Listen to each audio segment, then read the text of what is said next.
नमस्कार विद्यार्थियों, मैं धर्मवीर कासनिया मेरे YouTube चैनल पर आपका हार्दिक स्वागत करता हूं। पिछले वीडियो में हमने पाचन तंत्र के बारे में अध्ययन किया था और पाचन तंत्र के विभिन्न भागों के बारे में जाना था।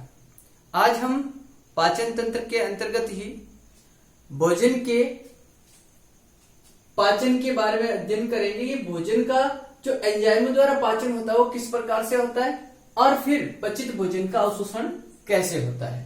तो देखते हैं, भोजन जब हम ग्रहण करते हैं तो भोजन में कुछ घटक होते हैं, कार्बोहाइड्रेट, वसा, प्रोटीन। इन सभी भोजन के घटकों के लिए अलग अलग प्रकार के एंजाइम होते हैं जो इनका पाचन करते हैं। जैसे कार्बोहाइड्रेट के पाचन के लिए टायलिन या amylase enzyme, maltase enzyme, sucrase enzyme और फ्रुक्टेज एंजाइम, ये कुछ एंजाइम है जो अलग अलग प्रकार के कार्बोहाइड्रेट का पाचन करने में काम आते हैं। वसा का पाचन लाइपेज एंजाइम द्वारा किया जाता है। प्रोटीन का पाचन ट्रिप्सिन, काइमोट्रिप्सिन, पेप्सिन और रेनिन एंजाइम के द्वारा किया जाता है। तो अब हम ये जानेंगे कि ये एंजाइम कहाँ पाए जाते हैं। आहार नाल के विभिन्न भागों में ये एंजाइम विभिन्न प्रकार की जो ग्रंथियां हैं उन ग्रंथियों के द्वारा स्रावित किए जाते हैं और यही एंजाइम इन भोजन के घटकों का पाचन करते हैं। तो सबसे पहले हम इन एंजाइमों को देखते हैं कहां पर ये स्रावित होते हैं और किस प्रकार ये भोजन का पाचन करते हैं। तो देखो, पहले हम मुख में भोजन का पाचन, फिर आमाशय में भोजन का पाचन और फिर छोटी आंत में भोजन के पाचन का अध्ययन करेंगे। सबसे पहले हम अध्ययन करते हैं भोजन का मुख में किस प्रकार से पाचन होता है और मुख में जो एंजाइम होता है वो कौन सा होता है। कल मैंने आपको बताया था कि मुख में जो भोजन का पाचन होता है वो लार ग्रंथि से स्रावित लार के द्वारा होता है। मुख में भोजन का पाचन आप जानते हैं, मुख में लार ग्रंथि होती है। लार ग्रंथि जो 3 प्रकार की होती है। नंबर 1 कर्णपूर्व ग्रंथि, नंबर 2 अधोजंभ ग्रंथि और नंबर 3 अधोजीवा। अधोजीवा ये जो ग्रंथि है 3 प्रकार से होती है। मतलब एक तो कान के पास होती है, जैसे देखिए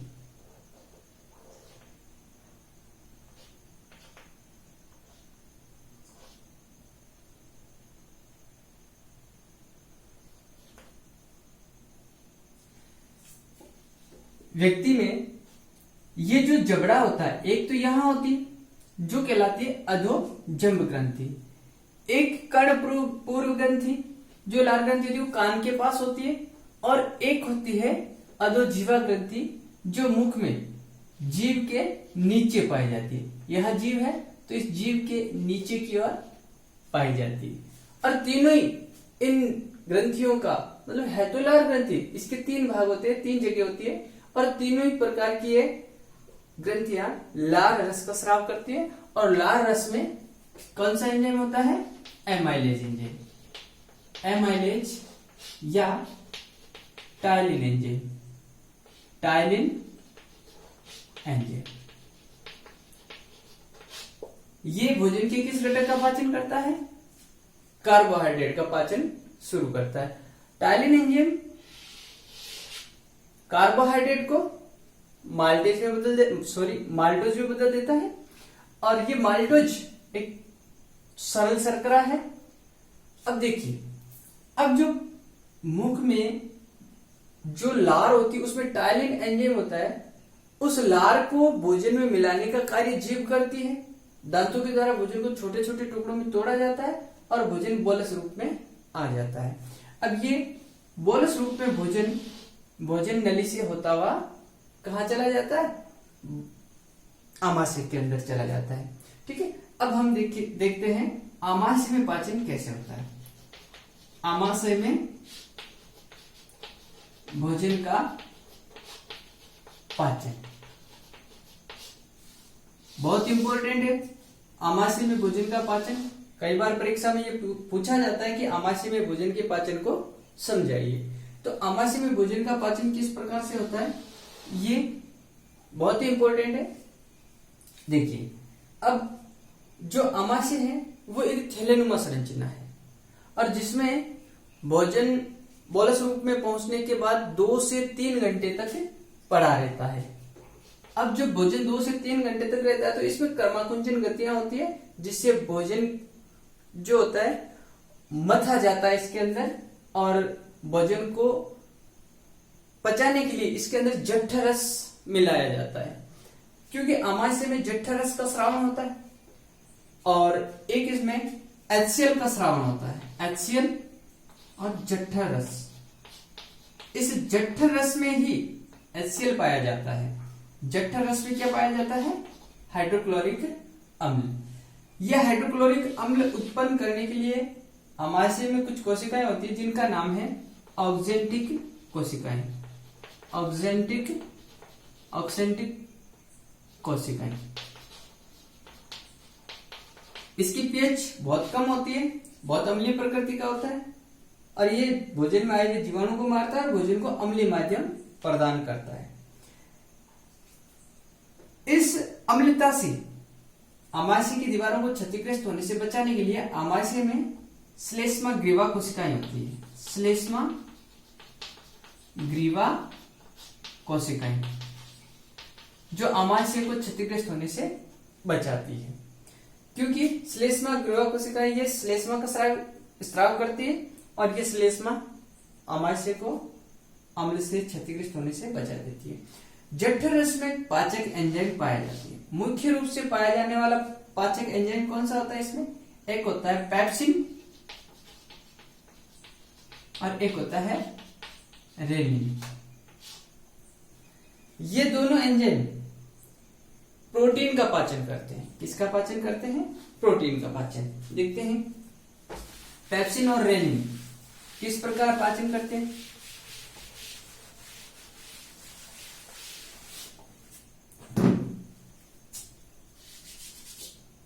देखिए पेप्सिन एंजाइम, ये यहां लिख देता हूं मैं। पेप्सिन पाचन किसका करता है, प्रोटीन का करता है और प्रोटीन को किस में बदल देता है, पेप्टाइड में बदल देता है। किसमें बदल देता है, पेप्टाइड में बदल देता है। एक एंजाइम है इसमें रेनिन। ये रेनिन एंजाइम दूध की जो प्रोटीन होती है कैसीन, छोटे बच्चों में दूध की प्रोटीन कैसीन होती है, उसका पाचन रेनिन एंजाइम द्वारा होता है और उसको पेरा कैसीन में बदल दिया जाता है। यह आमाशय में भोजन का पाचन होता है। अब देखिए आमाशय में भोजन का पाचन पूर्ण नहीं होता। यहां भोजन का आमाशय में माध्यम जो होता है वो अम्लीय होता है और अम्लीय माध्यम में ही ये जो प्रोटीन होते हैं इनको पचाने के लिए पेप्सिन और रेनिन एंजाइम सक्रिय हो पाते हैं। अम्लीय माध्यम के बिना ये सक्रिय नहीं हो पाते हैं और प्रोटीन का पाचन नहीं हो पाता है। तो ये दोनों अम्लीय माध्यम में सक्रिय होते हैं। अब आगे भोजन चला जाता है छोटी आंत में। देखिए हमने आमाशय का जो चित्र बनाया था इस प्रकार से बनाया था, इस प्रकार से। तो ये जो भाग है ये आमाशय है, आमाशय। ये वाला भाग, इसके 3 भाग होते हैं। जो ये पाइलोरिक भाग, ये बीच का भाग जो होता है वो फंडिक भाग, सॉरी ये कार्डिक भाग कार्डियक, फंडिक और पाइलोरिक, ये 3 भाग होते हैं। कार्डियक भाग ग्रासनली से जुड़ा होता है और पाइलोरिक भाग छोटी आंत के ग्रहणी भाग से जुड़ा होता है। यहां पर स्फिंक्टर पेशी होती है जो भोजन को वापस ग्रसिका में जाने से रोकती है, और यहां पर भी एक स्फिंक्टर पेशी होती है जो भोजन को नियंत्रित करती है छोटी आंत में जाने के लिए। तो ये हो जाता है अपना आमाशय में पाचन। अब आमाशय के बाद आता है छोटी आंत में पाचन। छोटी आंत में पाचन, देखिए छोटी आंत के 3 भाग होते हैं। 3 भाग कौन से होते हैं? Number 1 duodenum, duodenum. Number 2 jejunum और नंबर 3 इलियम। ये 3 भाग होते हैं। इसमें सबसे ज्यादा पाचन ड्यूडिनम, ड्यूडिनम को ग्रहणी बोलते हैं। ड्यूडिनम को क्या बोलते हैं? ग्रहणी। तो इसमें सबसे ज्यादा पाचन होता है। भोजन का सबसे ज्यादा रासायनिक पाचन ड्यूडिनम या ग्रहणी भाग में होता है। अब देखते हैं इसमें सबसे ज्यादा पाचन क्यों होता है। देखिए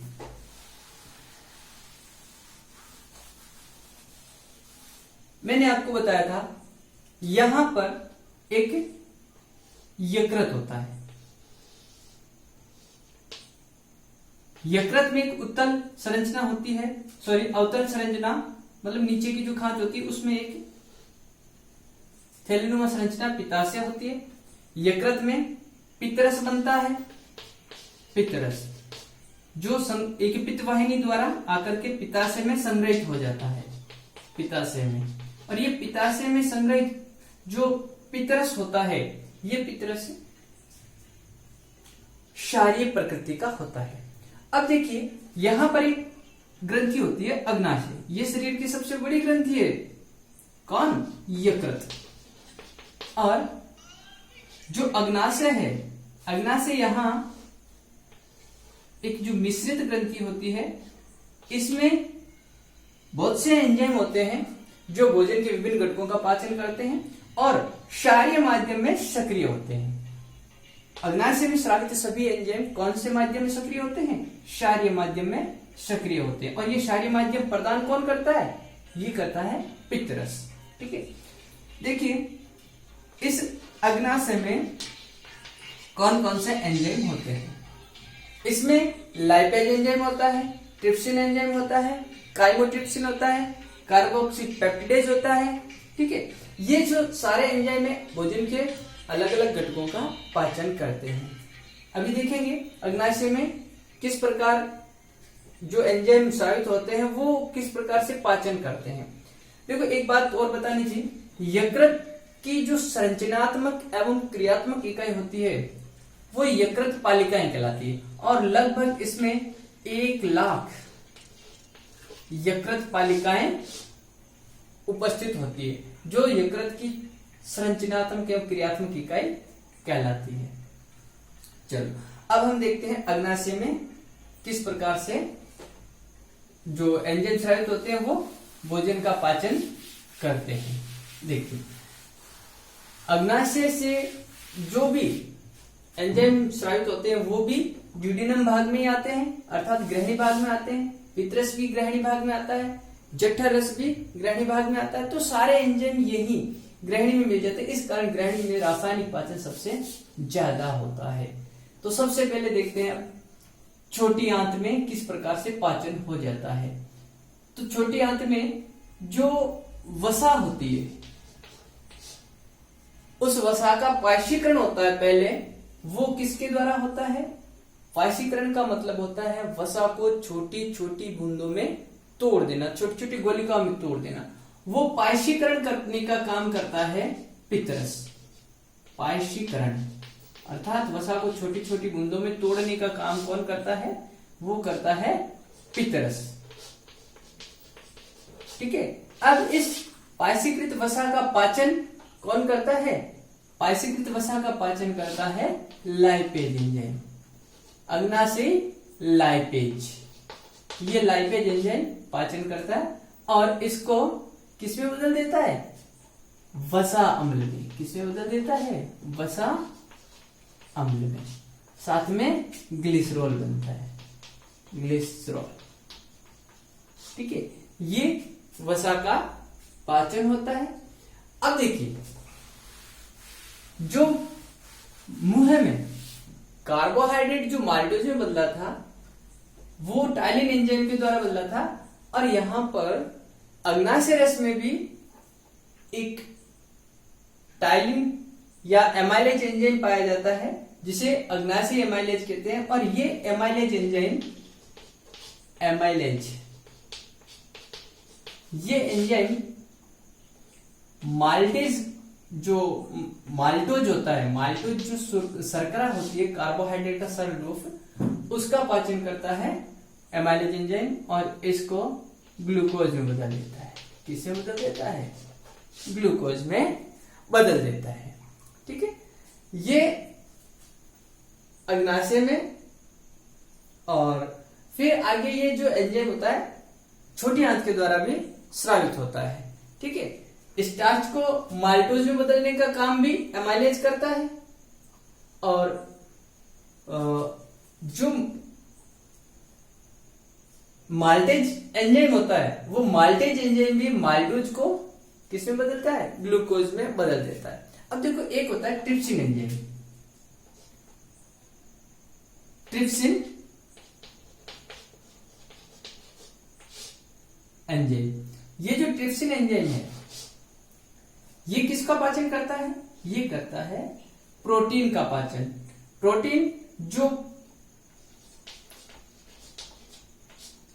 पूर्ण रूप से नहीं पच पाती है जठरस के द्वारा, तो उसका पाचन करके ये भी पेप्टाइड में ही बदलता है, पेप्टाइड में ही बदलता है। ठीक है, कई किताबों में ये प्रोटीन को जो पेप्सिनोजेन होता है उसमें बदला बताया जाता है, लेकिन अपनी 10th किताब में प्रोटीन का ट्रिप्सिन के द्वारा पेप्टाइड में बदलना ही बताया जाता है। ठीक है, अब देखिए आगे जो एंजाइम आता है वो है काइमोट्रिप्सिन। कौन सा? काइमोट्रिप्सिन। काइमोट्रिप्सिन, ये जो काइमोट्रिप्सिन एंजाइम है ये एंजाइम भी किसका पाचन करता है? प्रोटीन का ही पाचन करता है, और ये प्रोटीन का पाचन करके ये भी किसमें बदल देता है? पेप्टाइड में बदल देता है, पेप्टाइड में बदल देता है। एक और एंजाइम है कार्बोक्सी पेप्टिडेज एंजाइम। कौन सा? कार्बोक्सी पेप्टिडेज या कार्बोक्सी पेप्टाइडेज। कार्बोक्सी पेप्टाइडेज, ये एंजाइम ये क्या करता है? ये जो पेप्टाइड होता है इस पेप्टाइड का पाचन कर देता है और किसमें बदल देता है? अमीनो अम्ल में। किसमें बदल देता है? अमीनो अम्ल में, अमीनो अम्ल में। तो प्रोटीन का जो पाचन होता है अंत में किसमें हो जाता है? किसमें बदल जाता है? अमीनो अम्ल में बदल जाता है। तो ये सारी क्रियाएं ग्रहणी भाग में होती है। कौन से भाग में? ड्यूडिनम या ग्रहणी भाग में होती है, छोटी आंत के ग्रहणी भाग में, जो आमाशय से जुड़ी होती है, आमाशय के पाइलोइड भाग से जुड़ी होती है। ठीक है, अब आगे देखते हैं। जब ये एंजाइम प्रोटीन का पाचन कर देते हैं उसके बाद ड्यूडिनम के बाद भोजन आता है छोटी आंत के मध्य भाग में, जेजुनम वाले भाग में। जेजुनम जो छोटी आंत का मध्य भाग होता है इसमें आता है, और इसमें भी भोजन का पाचन होता है। इसमें कौन कौन से घटकों का पाचन होता है? एक तो माल्टोज का होता है। यहां माल्टोज का पाचन माल्टेज एंजाइम करता है। माल्टेज कौन सा एंजाइम करता है? Maltase enzyme. ये माल्टेज एंजाइम छोटी आंत, मतलब छोटी आंत के जो आंतरिक रस होता है छोटी आंत का, उसमें उत्पन्न होता है। और ये माल्टोज जो अन्न की शर्करा है, अनाज की शर्करा है, जो कार्बोहाइड्रेट का सरल रूप है, इसका पाचन करता है, ग्लूकोज में बदल देता है। ठीक है, अब आगे देखिए, एक दूध जो होता है उसके अंदर लैक्टोज शर्करा होती है। कौन सी? लैक्टोज शर्करा। इस लैक्टोज शर्करा का पाचन लैक्टिक अम्ल के द्वारा किया जाता है, सॉरी लैक्टेज एंजाइम के द्वारा किया जाता है, लैक्टेज एंजाइम। ठीक है, और लैक्टोज शर्करा का किसमें रूपांतरण हो जाता है या किसमें पाचन हो जाता है? लैक्टिक अम्ल में, लैक्टिक अम्ल में। दूध की लैक्टोज शर्करा का पाचन लैक्टेज एंजाइम द्वारा लैक्टिक अम्ल में होता है। और ये कहां पाया जाता है? छोटी आंत के आंतरिक रस में। एक शर्करा होती है आपके फ्रुक्टोज, जो फलों की शर्करा है। इसका पाचन कौन करता है? फ्रुक्टेज एंजाइम। कौन करता है? फ्रुक्टेज एंजाइम। ये पाचन होने के बाद ये किस में बदल जाता है?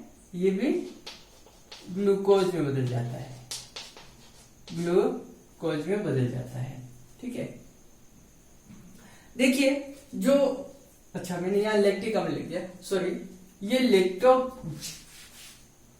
लैक्टोज जो शर्करा होती है लैक्टेज एंजाइम द्वारा ग्लूकोज में बदलती है। किस में बदलती है? क्योंकि सारी शर्कराएं ग्लूकोज में ही बदलती है, ग्लूकोज में ही बदलती है। वो जो लैक्टिक अम्ल होता है वो लैक्टोबैसिलस जीवाणु द्वारा दुग्ध की जो लैक्टोज शर्करा उसके द्वारा बदला जाता है। ठीक है, गलती हो गई थी। तो लैक्टोज शर्करा को लैक्टेज एंजाइम द्वारा ग्लूकोज में बदला जाता है, जबकि जो लैक्टोबैसिलस जीवाणु होते हैं वो लैक्टिक अम्ल में बदल देते हैं। ठीक है, आगे देखते हैं। जो आंत्र में एक लाइपेज एंजाइम, जिसे आंतरिक लाइपेज कहते हैं, वो भी क्या करता है? वो वसा का पाचन करता है। वसा को किस में बदल देता है? वसा को वसा अम्ल और ग्लिसरॉल में बदल देता है। ये हो गया था आपने। तो ध्यान रखिएगा, लाइपेज एंजाइम हमेशा वसा का पाचन ही करता है। ठीक है, आगे आता है कि न्यूक्लियोजेज एंजाइम। कौन सा एंजाइम? न्यूक्लियोजेज। न्यूक्लियोजेज एंजाइम, ये जो एंजाइम होता है ये अग्नाशय रस में भी पाया जाता है और आंतरिक रस में भी पाया जाता है। आंतरिक रस छोटी आंत से उत्पन्न रस, उसमें भी पाया जाता है और अग्नाशय रस में भी पाया जाता है। अब इसका काम क्या है? जो अग्नाशय रस में न्यूक्लियोजेज एंजाइम पाया जाता है वो डीएनए और आरएनए को न्यूक्लियोटाइड में बदल देता है। ये किसको रूपांतरित करता है? जो डीएनए व आरएनए है, आरएनए, इनको किस में बदल देता है? न्यूक्लियोटाइड में। न्यूक्लियोटाइड में। कौन सा एंजाइम? न्यूक्लियोजेज, न्यूक्लियोजेज एंजाइम। ठीक है, और जो आंतरिक रस में जो न्यूक्लियोजेज एंजाइम पाया जाता है, ये न्यूक्लियोजेज एंजाइम इस न्यूक्लियोटाइड को न्यूक्लियोसाइड में बदल देता है। मतलब ये जो न्यूक्लियोटाइड है, न्यूक्लियोटाइड, इस न्यूक्लियोटाइड को न्यूक्लियोजेज एंजाइम, न्यूक्लियोजेज एंजाइम न्यूक्लियोसाइड में बदल देता है। किससे बदल देता है? न्यूक्लियोसाइड में। ठीक है, तो ये कौन सा है? ये तो अग्नाशय में जो होता है वो, और ये कौन सा? ये आंत में, है ना, आंतरिक रस। तो न्यूक्लियोटाइड न्यूक्लियोजेज एंजाइम द्वारा न्यूक्लियोसाइड में रूपांतरित हो जाता है। ठीक है, इसके साथ में शर्करा भी बनती है। न्यूक्लियोसाइड के साथ क्या बनती है? शर्करा भी बनती है। ठीक है, ये हो जाता है अपने आंतरिक रस में पाचन। इसमें आंतरिक रस में पाचन हो जाता है। ठीक है, आगे देखते हैं। अब जो भी पचित भोजन है वो सारा का सारा कहाँ चला जाता है, वो चला जाता है बड़ी आंत में। जो भोजन पच जाता है उसका तो अवशोषण हो जाता है। अवशोषण कहाँ होता है, छोटी आंत में। अब वो कैसे होता है वो पहले देख लेते हैं। अपचित भोजन होता है वो बड़ी आंत में जाता है। छोटी आंत में जैसे ये आंत है, छोटी आंत की लंबाई कितनी होती है, छोटी आंत की लंबाई होती है लगभग 6 से 7 मीटर। ठीक है, इसमें अंगुली के जैसी संरचनाएं पाई जाती है जिसे दीर्घरोम कहते हैं। क्या कहते हैं, दीर्घरोम। ये दीर्घरोम क्या करते हैं, भोजन के अवशोषण के तल क्षेत्र को बढ़ा देते हैं और फिर जो भोजन इसके संपर्क में आता है उसमें भोजन के अवशोषण को अधिक से अधिक अवशोषित करके पचित भोजन को अवशोषण में जो भी पोषक तत्व होते हैं उनको रक्त में मिला दिया जाता है इन दीर्घरोमों के द्वारा।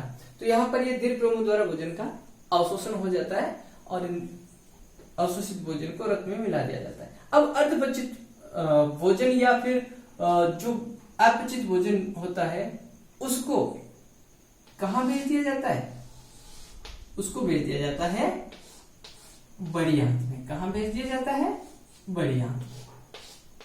और ये जो बड़ी आंत होती है इसकी मोटाई ज्यादा होती है, व्यास ज्यादा होता है। ठीक है, ये और बड़ी आंत में जो है वो जल का अवशोषण हो जाता है और जल का अवशोषण होने के बाद में जो भी अपशिष्ट बच जाता है वो मलाशय में आ जाता है और मलाशय से मल द्वारा उसको शरीर से बाहर त्याग दिया जाता है।